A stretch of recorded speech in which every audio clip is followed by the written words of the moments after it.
Hi guys, welcome back to the vlog. Welcome back. It's nice to see you all again. So as you can see, ako'y bagong ligo. So this video for today will be just get ready with me. This video is para din sa mga someone na gusto lang ng fresh look in everyday and wala yung tamang makeup lang, yung hindi ka mukhang haggard yet it's very simple and it's very giving.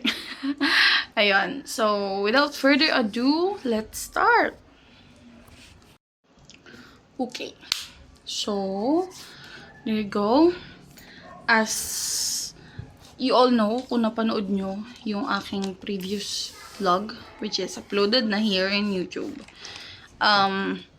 dun ko sinabi lahat ng mga ginagamit ko na makeup, or not literally makeup, but everything I use for my face, for everyday basis.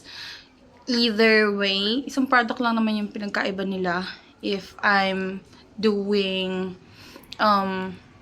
glam up na may event, or yung normal basis lang na everyday basis lang na makeup. So, ang pinagkaiba lang nun is blush.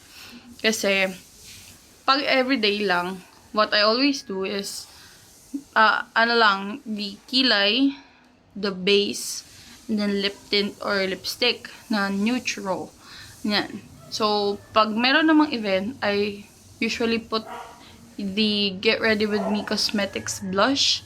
But I believe I will not be using that one today because it's just a normal day. So, I just wanted to glam up. If in any case, I need to do some events for today, at least I look good. Okay? So, this is my bare face, galing shower. As you can see, meron pa rin. Last video may ganito na, ngayong video may ganito pa rin, ang galing. First things first, let's prep my face with this Fab Wet Dreams Watermelon Aqua Gel. So, let's put it on my face. There you go.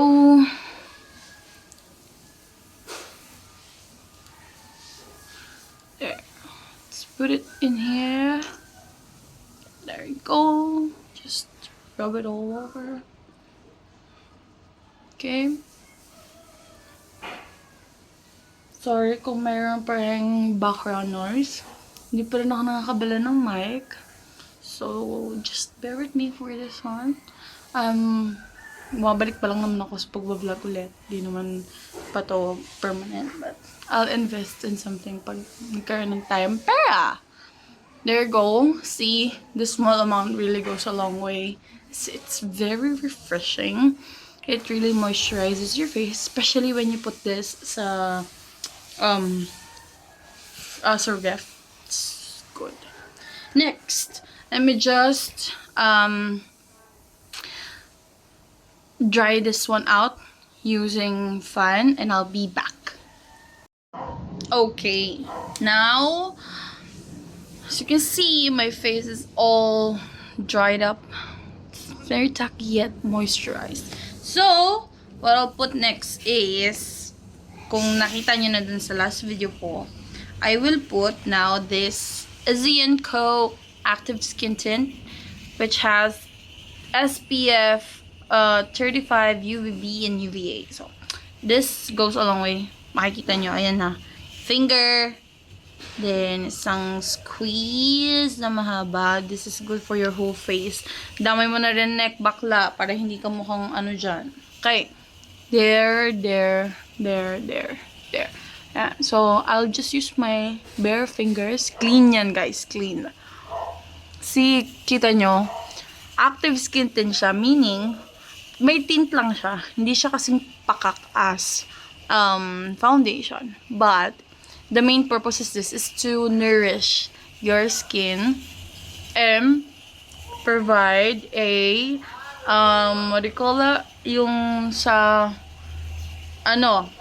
yung parang sunscreen na rin siya kasi this also has niacinamide and as I mentioned, meron siyang SPF 35, UVB, and UVA. There you go. You just need to blend it out real quick. Pag maarte ka, gumamit ka ng sponge o kaya ng brush. Dahil di tayo maarte, finger lang tayo. See the difference, diba? It gives me that pantay level of face from here. May natira pa sa kamay. Lagyan mo sa leeg, be, para pantay sila, be. Hindi mukha kang espasol, diba? There you go. There's also... Look. Just kidding. Next. Since wala akong kilay at buhok, pusa, magkikilay tayo, bes.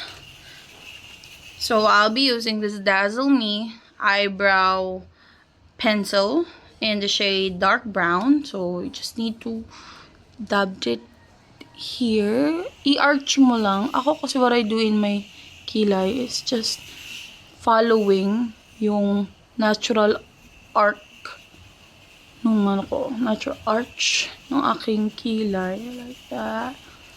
And, pantayin mo sa ilalim.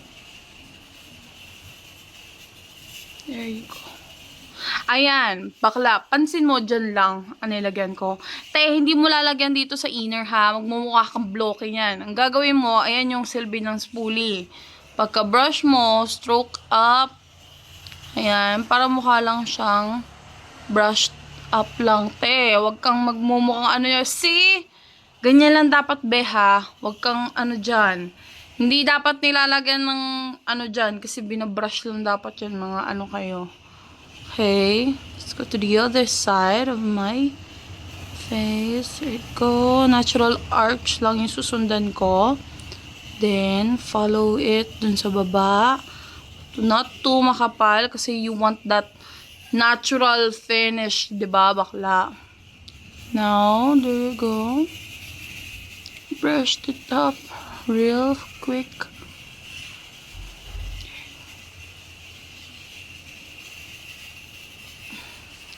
Oh, diba? Bakla, ganyan lang magkilay. Dito rocket science, okay? Pantayin mo lang.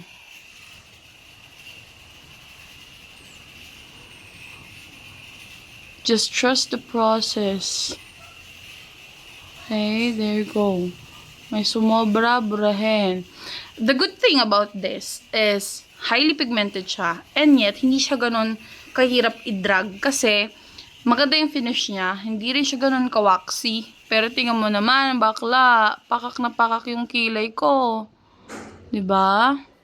See? See that very fine texture. Yan ha. Up close na yan, bakla. Kikita nyo talaga yung mga imperfection ko sa face.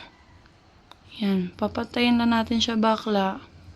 Partida, camera, lang tong gamit ko, be. Ganyan magkilay, sis. Okay? So, now that I'm done with my kilay, what I'll be doing now is to get my powder. Okay? This is just powder. Okay? Kung ako'y may event, mag-host, or gagala, I always put in this milk tint from Get Ready With Me as a blush here. Kasi ang pisngi ko, nagkukusa siyang mag-red kapag naaarawan. So, minsan hindi ko yung ginagawa kapag normal day lang. Pero pag meron akong gala, event, or what, this goes a long way. I put it here, like dab-dab, tas circular motion yung pag-blend ko pataas. Be, wag dito magmumukha ka talagang niyan, sinapak, be, okay? Kuha ka onte, dab, tas swirl mo pataas. Para mukha kang sculpted pag ganun, okay? Kung meron kang contour, dapat be, ganun din. Ang contour naman, kung nandito ang ang blush mo, andito ang contour, ayan kung makikita nyo, yung natural na ganyan. Diyan ka be mag-contour ha. Huwag kang dyan. Okay, ganyan lang. Pag ganun lang. So, since I'm not going out today, wala lang. Trip ko lang makeup. So, I'll not be using this. Mahal din to kasi. Nasa 400-ish to. So, ayun. This powder, what will we do or what I need to do with this is to dab it sa aking kilay. Diyan ko kasi napapatagal yung aking kilay ng maghapon kahit pagpawisan ako. So, dab-dab. Okay? What good about this powder is very fine siya. Hindi siya ganun ka-cakey kahit pagpawisan ko kasi very oily ako. Okay, ganyan. Dadab mo lang siya dyan, be. Ganyan lang. Hindi yan rocket science. Huwag kang hirap sa mundo, be. Yan ang gagawin mong technique or this is what I call hack para maging ano yung aking face. Okay, ayan. Yung kilay ko, this will last for the whole day. Kahit pagpuwisan ako, basta ganyan ang ginagawa ko. Tapos, lalagyan ko ng setting spray bakla. Ganon. Pero since, ano lang naman tayo, sa bahay lang naman tayo, very light lang yan. See? This has shine. This is nagmatte siya because of the powder. Okay? Kita mo ha, yan shine. Yan o. Yan, yan lang. Very light lang. Okay? Ganyan. If you have redness sa mukha, use concealer. Kasi, concealer has many benefits din sa face. Especially if you have redness or may gusto kang i-color correct. But you need to be mindful of the correct color that you need to use. Kasi, hindi porke meron kang concealer bakla, alam mo na agad mang concealer. Dapat, alam mo din yung basic knowledge when it comes to using concealer. Kasi meron tayong mga kung may makikita kayo, may mga green, may orange, may blue. Marami pong purpose yun. Hindi po yun pang colorete lang sa mukha, ha? Meron po silang designated purpose. Kaya you need to be mindful. Okay? Yan. So, just dab, dab, dab. Yan. Sama mo neck, be. Huwag kang ano dyan. Sama mo yung neck. Yeah. So, see, very demure. Very mindful. Now, this cushion, may puff siya kanina, diba? So, parang pag feeling mo, parang medyo napadami ka ata, it has a brush. Just swipe it up to take off all of the sobrang powder sa mukha mo. Then, just brush it. Brush. Okay? There you go. So, open mo lang to. Huwag mo isusuksok doon, be, ha? Huwag mo ibabalik pa susuk. Masisira talaga yan. Ayan. Tapos, there. Diba? Very convenient. Now, I'm done with my base.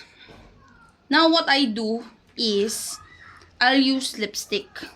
So, again, I have lipsticks nga. And, I'll put here, a picture of me with the Vice Cosmetics lipsticks. And, this is so good. Kakagamit ko lang na ito ng Sabado when I attended the JIL anniversary, 46th anniversary. When I tell you it last. May magsistain na onte sa lips mo kahit kumain ka. But you need to retouch. But the pigmentation, yung pagkamat niya sa labi, hindi siya ganun kabigat. This is good. You should try some. So, for today, since ako'y naka-white, siguro I'll just choose between the two. This one na lang. Okay. Maganda rin yung mga, ni Ezien ko. Pero mga gamit na gamit ko na kasi yun eh. Dito man tayo sa pangalawang gamit ko pa lang. So, just swipe.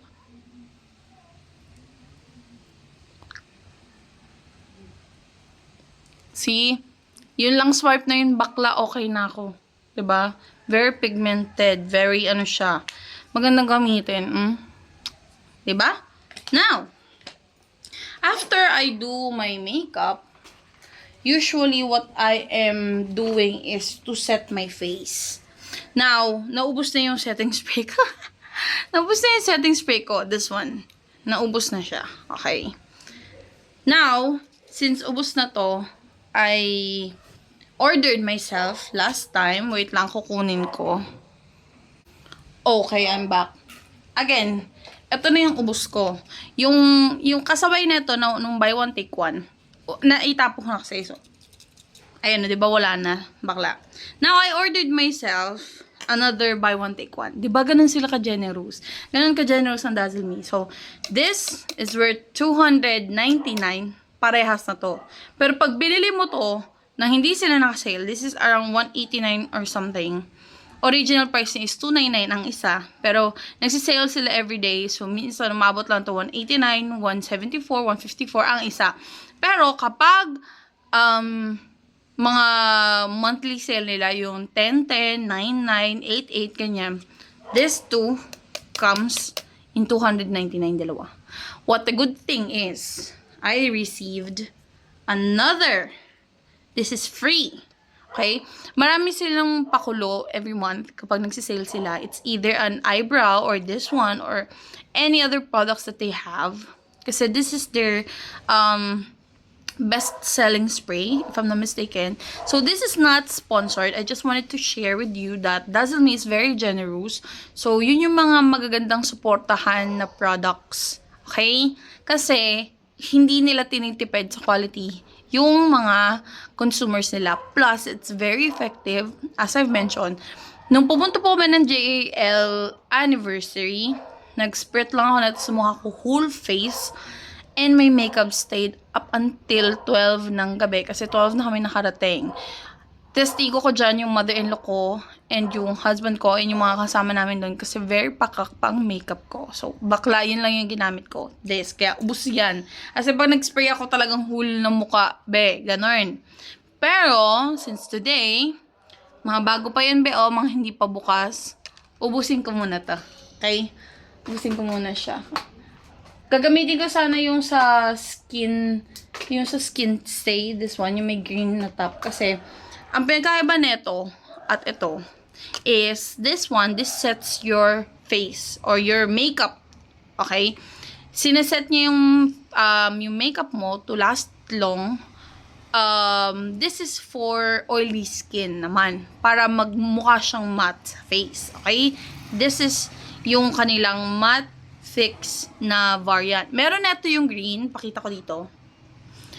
That green is for dewy face. Yun yung may mga matte na combination na mukha. Yung hindi oily, pero dry yung skin. At gusto nila magmukhang dewy-dewy, yung may mga shine-shine. Yun yung gagamitin nila. But since I have oily skin type, this is what I use. The Dazzle Me Get a Grip Matte Fix Setting Spray. But, this, ano naman to? Ano namang variant to? This is not a setting spray, but this is to hydrate your face. For example, meron kang gala the whole day and hindi mo gustong mag-setting spray ng panibago kasi dadagdag na siya sa bigat sa face mo.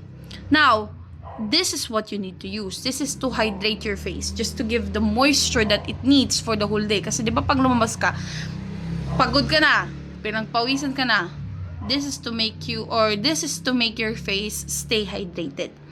This one naman, however, kahit hindi ka mag-makeup, kahit gusto mo lang matanggal yung oil sa mukha mo, or hindi ka naman talaga totally ma-makeup, lalaki ka na gusto mo lang magmukhang matte kasi very oily yung face mo, this is good to use. Mapababae, mapalalaki, this is good to use. This is tried and tested. Again, this is not sponsored. Gusto ko lang i-share sa inyo yung mga knowledge na alam ko. Kasi para din, may makuha akong idea on the things that I use or on the things that I know na very beneficial din to most of you. It might not be for everyone, pero baka magamit nyo din, okay? So, hindi ko muna ito gagamitin kasi nandito lang naman ako sa bahay at bago lang yan, hindi pa yan nabubuksan. So, ubusin ko muna ito, kaunti. So, when I spray, I just shake it up. Then, malayo, just make sure to cover your whole face, okay?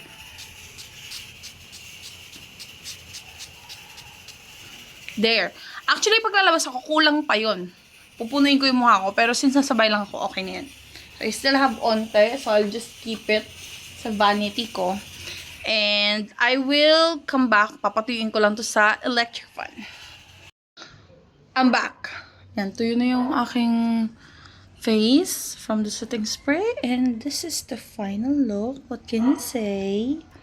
Very tita, very demure, very babaita lang ang peg natin. Ayan, so haba na ng hair ko, bakla. Gusto ko na magpagupit. Anyhow, this is the final look.